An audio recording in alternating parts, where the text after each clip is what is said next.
Hello student, আজকের ABTA test পেপারের ভূগোলের 348 পেজের 1 নম্বর 2 নম্বরের সমস্ত প্রশ্নের উত্তর সমাধান করব। দেখো, একদম প্রথম প্রশ্ন, অবরোহণের একটি নিয়ন্ত্রক হলো ভূমির ঢাল। তারপরের প্রশ্ন, বায়ুর সঞ্চয় কার্যের ফলে গঠিত একটি ভূমিরূপ হলো বাজাদা। তারপরের প্রশ্ন, এল নিনোর প্রভাবে ভারতীয় উপমহাদেশে সৃষ্টি হয় খরা। তারপরের প্রশ্ন, একটি আকস্মিক বায়ু হলো টর্নেডো। তারপরের প্রশ্ন, সবচেয়ে শক্তিশালী জোয়ার সৃষ্টি হয় অমাবস্যাতে। তারপরের প্রশ্ন, আটলান্টিক মহাসাগরের সর্ববৃহৎ মৎস্য শিকার কেন্দ্রটি হলো গ্র্যান্ড ব্যাংক। তারপরের প্রশ্ন, পরিবেশকে দূষণমুক্ত হতে সাহায্য করে জৈব ভঙ্গুর বর্জ্য। তারপরের প্রশ্ন, ছোটনাগপুর মালভূমির পশ্চিমাংশে অবস্থিত উঁচু অঞ্চলকে বলা হয় পাট অঞ্চল। তারপরের প্রশ্ন, ভারতের যেখানে প্রথম দক্ষিণ পশ্চিম মৌসুমী বায়ু এসে পৌঁছয় সেটা হলো কেরল। তারপরের প্রশ্ন, মরুমৃত্তিকার একটি উল্লেখযোগ্য বৈশিষ্ট্য হলো হিউমাস থাকে না। তারপরের প্রশ্ন, একটি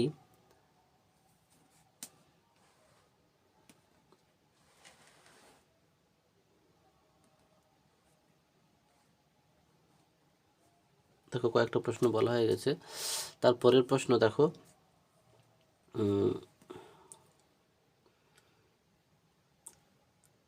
একটি উচ্চ ফলনশীল ধান হলো জয়া। তারপরের প্রশ্ন, টিস্কো অবস্থিত জামশেদপুরে। তারপরের প্রশ্ন হচ্ছে, পশ্চিমবঙ্গের প্রধান তথ্য প্রযুক্তি শিল্পাঞ্চলটি অবস্থিত সল্ট লেক। তারপরের প্রশ্ন, 4 ডিগ্রি ইন্টু 4 ডিগ্রি ব্যবধানে যে মানচিত্র তৈরি হয় তাকে বলে মিলিয়ন সিট। তারপরে দেখো, শুদ্ধ অশুদ্ধ করতে হবে। শুদ্ধ অশুদ্ধ দেখো,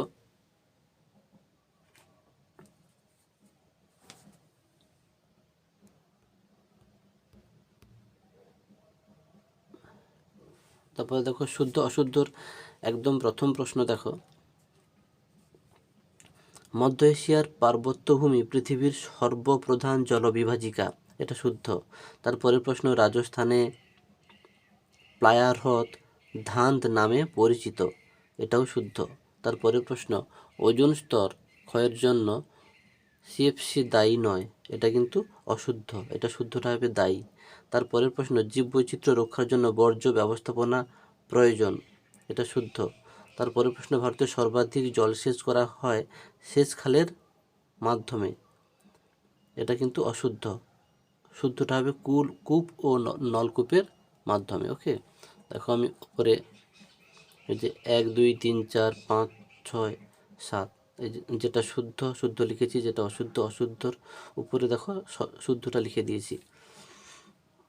তারপরে জেট বায়ু হলো একটি ধীর গতির বায়ু, এটা এটা অশুদ্ধ, এটা হবে দ্রুত গতির বায়ু, শুদ্ধ হবে হলো, শুদ্ধ উত্তরটা হবে দ্রুত। কিন্তু এই প্রশ্নটা কিন্তু অশুদ্ধ হলো, যে জেট বায়ু হলো একটি ধীর গতির বায়ু, এটা অশুদ্ধ। তারপরে দূর সংবেদন ব্যবস্থার মাধ্যমে ডিজিটাল আকারে তথ্য সংগৃহীত হয়, এটা হবে শুদ্ধ। তারপরে আমরা দেখো শূন্যস্থান পূরণ করব। প্রথম প্রশ্ন, নদীর সঞ্চয় কার্যে গঠিত হাত পাখার মতো দেখতে ভূমিরূপটির নাম পলল বেজনী। তারপরের প্রশ্ন, লোয়েস কথাটির অর্থ স্থানচ্যুত বস্তু। তারপরের প্রশ্ন, উত্তর গোলার্ধের পর্বতের ড্যাশ ঢালে দক্ষিণমুখী ঢালে সূর্যকিরণ লম্বভাবে পড়ে। তারপরের প্রশ্ন, সংযোগ অবস্থান দেখা যায় ড্যাশ তিথিতে, অমাবস্যা তিথিতে। তারপরের প্রশ্ন, গ্যাসীয় বর্জ্য ব্যবস্থাপনার একটি বিশেষ প্রক্রিয়া হলো স্ক্রাবার। তারপরের প্রশ্ন, অস্ট্রেলিয়ায় প্রবাহিত উষ্ণ স্থানীয় বস্তুর নাম উষ্ণ স্থানীয় বায়ুর নাম ব্রিক ফিল্ডার। তারপরের প্রশ্ন, অনুপ্রবেশ ঘটলে কোনো দেশের জনসংখ্যা ড্যাশ পাবে, বৃদ্ধি পাবে। তারপরে দেখো 2.3, একটি বা দুটি শব্দে উত্তর দাও। প্রথম প্রশ্ন, প্রান্ত গ্রাবরেখা কোথায় দেখা যায়? প্রান্ত গ্রাবরেখা দেখা যায়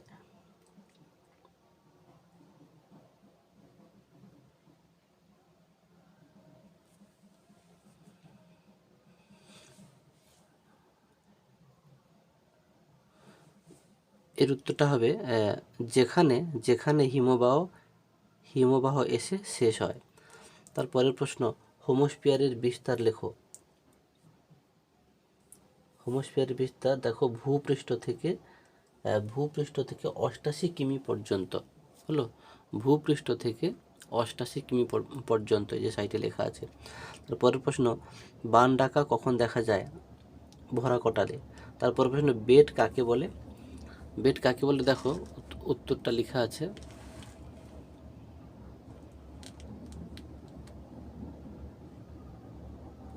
দেখো একদম এই যে লেখা আছে যে পাঞ্জাবের নদী তীরবর্তী নবীন পলি মাটিকে বেড বলে। হলো, তোমরা লিখে নেবে। তাহলে বেড কাকে বলে না, পাঞ্জাবের নদী তীরবর্তী নবীন পলি মাটিকে বেড বলে। তারপরে বর্জ্যের পুনর্নবীকরণের একটি উদাহরণ দাও।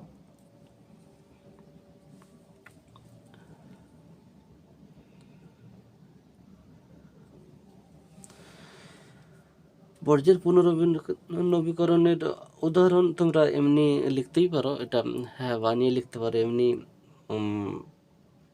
ভাঙা লোহা, মানে পুরনো লোহাকে আবার নতুন রূপ দান করে বিভিন্ন রকম জিনিসপত্র তৈরি করা হয়। হ্যাঁ, এটা লিখতে পারো। তারপরে দেখো, দক্ষিণ ভারতের সর্বোচ্চ শৃঙ্গের নাম আনাইমুদি। তারপরের প্রশ্ন, কোন বহির্জাত শক্তির প্রভাবে অ্যারের সৃষ্টি হয়? হিমবাহ। তারপর প্রশ্ন, গ্রিড কি? গ্রিড দেখো লেখা আছে এই যে গ্র্যাটিকিউলের প্রত্যেক ছককে, এই যে গ্র্যাটিকিউলের প্রত্যেক ছককে গ্রিড বলে। হলো, তারপরে দেখো বাম দিক ডান দিক, এই যে গিরের সোজা হবে অভয়ারণ্য, ঋতুর সোজা হবে মৌসুমি, আর HMTর সোজা হবে বেঙ্গালুরু, আর মেঘালয়ের সোজা হবে শিলং। তারপরে দেখো সেই 2 নম্বরের প্রশ্নগুলো, যেগুলো তোমাদের সব ভিডিওতে বলা আছে, সুন্দর করে রেডি করে রাখবে। দেখো ভূমিরূপ বলতে কি বোঝায়? দেখো উত্তরটা দেখিয়ে দিচ্ছি। দেখো ভূমিরূপ বলতে কি বোঝায় সুন্দর করে লেখা আছে, তোমরা পুরো এখান থেকে একদম এত দূর এসে শেষ পর্যন্ত লিখে দেবে। ওকে, তারপরের প্রশ্নে যাচ্ছি। তারপরের প্রশ্ন দেখো, এই যে মৌসুমি বায়ুর ঋতুগত বিভাগগুলি লেখো। দেখো উত্তর দেখিয়ে দিচ্ছি।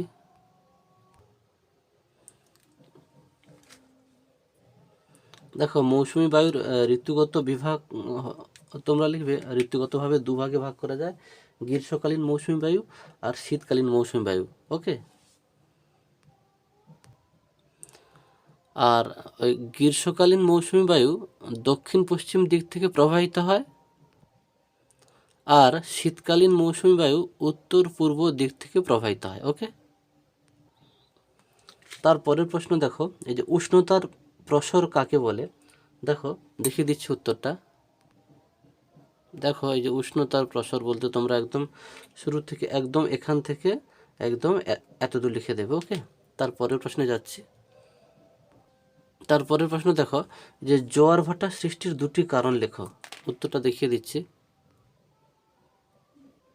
দেখো এই যে জোয়ার ভাটা সৃষ্টির কারণে, যে 1 নম্বর লিখবে চাঁদ ও সূর্যের মিলিত আকর্ষণ, আর 2 নম্বর পৃথিবীর আবর্তনজনিত কেন্দ্রাতিক বল। হলো, এই দুটো লিখে দেবে, যে এই 2 এর প্রভাবেই জোয়ার ভাটার হয়। ওকে,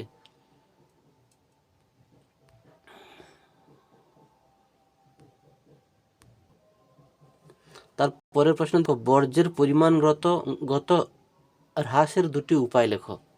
দেখিয়ে দিচ্ছি উত্তর। দেখো এই যে বর্জ্যের পরিমাণগত হ্রাসের এই পদ্ধতিগুলো, মানে এগুলি উপায়গুলি তোমাদের ইচ্ছা খুশি 4-5টা মতো তোমরা মুখস্থ করে নেবে। ওকে, তারপরে প্রশ্ন দেখো, ভাগীরথী হুগলি নদীকে দূষণমুক্ত করার 2টি প্রয়োজনীয়তা লেখো। দেখিয়ে দিচ্ছি উত্তর।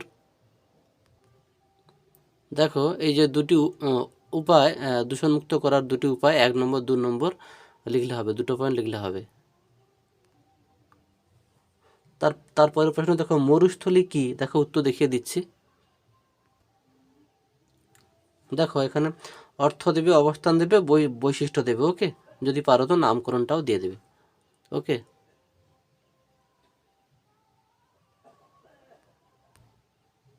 তারপরের প্রশ্ন দেখো, দুটি স্থানীয় বায়ুর নাম লেখো। দেখো দুটি স্থানীয় বায়ুর নাম বলে দিচ্ছি, লু আর একটা হচ্ছে আঁধি। হ্যালো, আচ্ছা তারপরের প্রশ্ন দেখো, কৃষি বনসৃজন বলতে কি বোঝো? দেখো দেখিয়ে দিচ্ছি। দেখো কৃষি বনসৃজনের সংজ্ঞা দেখতে পাচ্ছ, তারপরে বৈশিষ্ট্যটা দেখিয়ে দিচ্ছি, কটা লিখে নেবে। আচ্ছা, সুবিধা দুটো কি তিনটে দেবে, তারপরে বৈশিষ্ট্য দেখাচ্ছি। যোগাযোগ ব্যবস্থা,